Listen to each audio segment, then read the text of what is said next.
नवीन घडामोडी पाहण्यासाठी आपल्या बारामती झटका या यूट्यूब चॅनलला सबस्क्राईब करा व बेल आयकॉन दाबा म्हणजे ताज्या घडामोडी आपणापर्यंत पोहोचतील. असं म्हणतात, जेवताना झणझणीत मिरचीचा ठेचा असल्याशिवाय जेवण पूर्ण होत नाही. आपल्याकडे बऱ्याचशा पदार्थांमध्ये मिरचीचा वापर केला जातो, पण हे तिखट मिरचीचे पीक घ्यायला त्रासही तेवढाच असतो. असेच माळशिरस तालुक्यातील तामशेदवाडी मार्केटवाडी हद्दीतील गोरे वस्ती येथे गोरे कुटुंबियांनी मिरचीचे पीक घेतले आहे. भर उन्हातही मिरचीची तोडणी सुरू आहे. घरातील आजी आजोबांपासून ते नातवंडांपर्यंत सर्वच जण तोडणी करत आहेत. कितीही ऊन असले तरी त्यांना शेतातील कामे करावीच लागतात. मिरचीचे पीक कधी लावावे, त्याला पाणी कसे आणि किती द्यायचे, त्याची काळजी कशी घ्यायची, जास्त उत्पन्न निघण्यासाठी काय करायचे, तोडणी किती वेळा करावी, अशी सर्व माहिती बारामती झटकाचे संपादक श्रीनिवास कदम पाटील यांनी गोरे कुटुंबियांकडून घेतली आहे. आज आपण गोरे वस्ती तामशेदवाडी मार्केटवाडी हद्दीच्या ठिकाणी आलं आणि या ठिकाणी आपण पाहतोय की हा मिरचीचा प्लॉट आहे. हा जवळजवळ डोक्याला लागतोय मनुष्याच्या आणि इतका उंच आहे आणि या ठिकाणी वरून छत आहे आणि या मिरच्या खाली लोंबू नये म्हणून ह्या प्रत्येकाला असा ताण दिलेला आहे. अतिशय सुंदर असा प्लॉट आणलेला आहे. तर आपण या ठिकाणी हे जे बागायतदार आहे आपण त्यांच्याकडूनच जाणून घेऊया. आता सध्या 40 टेम्परेचर आहे. असल्या उन्हामध्ये सुद्धा हे परिवार आणि त्यांच्या शेतामध्ये राबणारी सर्व जे मंडळ आहेत नातेवाईक त्यांचे खऱ्या अर्थानं हे आपण त्यांच्याकडूनच प्रत्यक्ष जाणून घेऊया. नाव सांगा. माझं नाव गजानन गुन्हेबा गोरे, राहणार तामशेदवाडी. बरं, हा जी मिरचीचा प्लॉट तुम्ही केला ह्याचं रोप कोणतं आहे? ही सितारा जातीचे रोप आहे. सितारा. बरं, साधारण रोप किती किमतीला असते मिळालेलं पाकिट? ही एक रोप ती ₹1.30 पैशाला बसलेलं आहे. जानेवारी महिन्याच्या 1 तारखेला लागण केलेली आहे. बरं, साधारण ह्या किती रोपं तुम्ही लावलेली आहेत ह्याच्यात? या अर्धा एकर रान आहे. या अर्धा एकर रानामध्ये आपण 2700 रोपं लावली होती. तर आता जवळजवळ मला वाटतं 60 ते 70 दिवसात मिरची चालू झाली. आता तुम्ही ही मिरची बघताय किती आहे किंवा मिरच्या बघताय तुम्ही झाडाला ही किती मिरची आहेत. या पद्धतीने मिरच्या लागलेल्या आहेत. आता ही 4था तोडा आहे मिरचीचा चालू. आता थोडं मार्केट कमी होतं पाठीमागं, त्यामुळे पण आता आपली हे मिरची 40 ते 50 रुपये किलोनं मार्केटमध्ये जाते. एक नंबर मिरची आहे. साधारण रोप लावल्यापासून ही मिरची जी आहे तोडायला येईपर्यंत खर्च किती साधारण येतो? साधारण आपल्याला हे तुमची रोपं येतात किती आहेत? म्हणजे अर्धा एकर, एकर किंवा 2700 रुपये किती मध्ये कुठलं क्षेत्र? अर्धा एकर थोडं अर्ध्या एकराला साधारण रोप आणण्यापासून त्याची फवारणी असेल, खुरपणी असेल, काय मल्चिंग पेपर आहे, त्याचा खर्च साधारण कितीपर्यंत जातो अर्ध्या एकराला? आपल्याला रोप ₹1.30 रोप बसले. मल्चिंग 4 बंडल गेले. 1100 रुपयाने बंडल बसलेला होता. परत आपण ही वरलं जी नेट ही म्हणता तुम्ही कदक ही सगळं टोटल आपल्या जवळ 50 ते 60 हजार रुपये खर्च झालेला आहे हे वरले नुसते झाकण्याचा. बरं, आता साधारण हे तुम्ही 4था तोडा आहे म्हणताय. हो.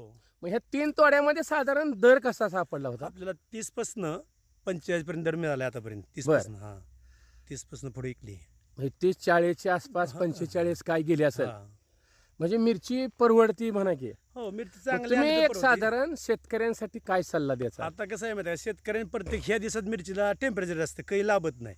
पण आपण ही पूर्ण प्लॉट वरनं झाकलेला आहे आणि झाकलेल्या प्लॉटमुळं ही कळी किंवा ही मिरची ही साईज आहे. नाहीतर आता मिरच्या तुम्ही कुठे जरी बघायला गेल्या तर एवढ्या वाढलेल्या, एवढी साईज, एवढी मिरची तुम्हाला कधी कुठंच मिरची दिसणार नाही. जो प्लॉट वरनं झाकलेला आहे त्याच प्लॉटला मिरची फक्त दिसते. आता ह्या वर्षी काय झालं, थोडं मार्केटला माल जास्त असल्यामुळे मार्केट कमी आहे.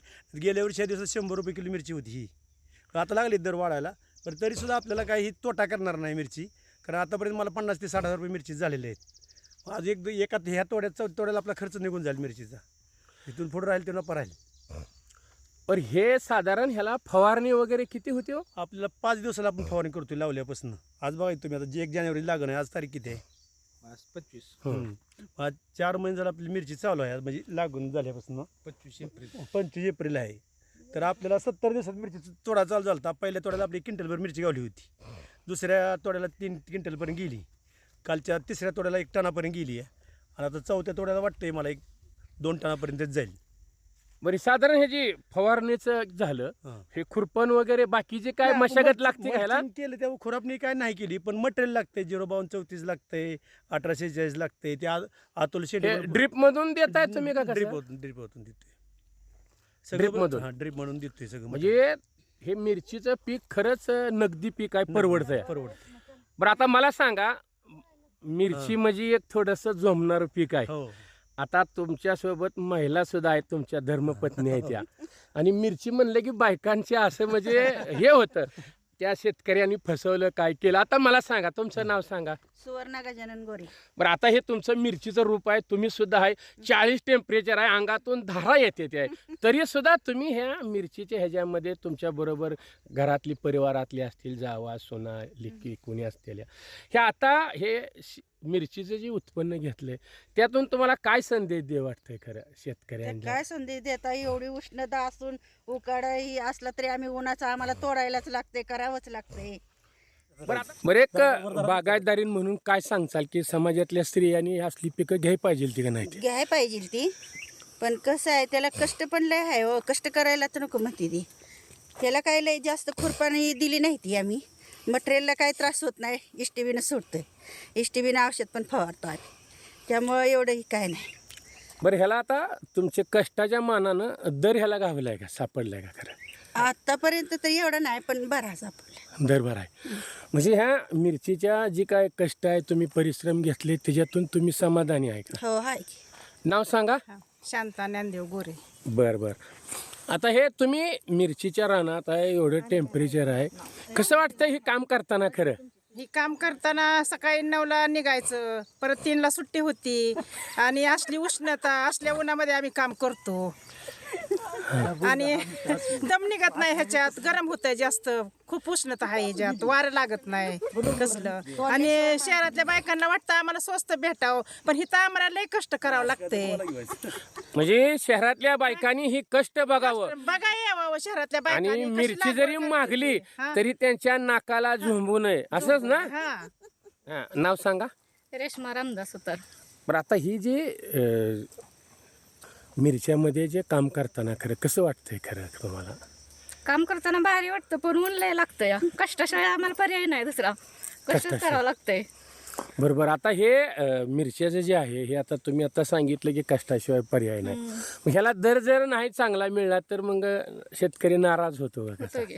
येऊ वाटत नाही. मग तुम्ही एक शासनाला म्हणा किंवा हे व्यापारी खाऊ गिरायक आहे त्यांना सांगताय की बाबांनो जशी मिरची असेल तसं घ्यावं असं तुम्ही सांगताय ना? हो. कसं? जशी मिरची बघून, माल बघून दर ठरवाय पाहिजे ना. आणि आपण पाहतोय की हे सर्व हे या बागेमध्ये करणारे, आणि हे आज पाहतोय की आपण हे नातवंडसुद्धा आलेले आहेत शाळेतील, हे आजी आजोबांच्या बरोबर आहे ती, आणि हे पीक आहे खऱ्या अर्थानं हे निश्चित गोरे परिवाराने जे मिरचीचं रोप आणलं आहे ते समाजामधील लोकांनी सुद्धा अशा पद्धतीनं आपली शेती करून आपला प्रगती करावी, अशा पद्धतीनं या ठिकाणी या व्हिडिओच्या मध्ये थांबतो. धन्यवाद. जय हिंद, जय महाराष्ट्र.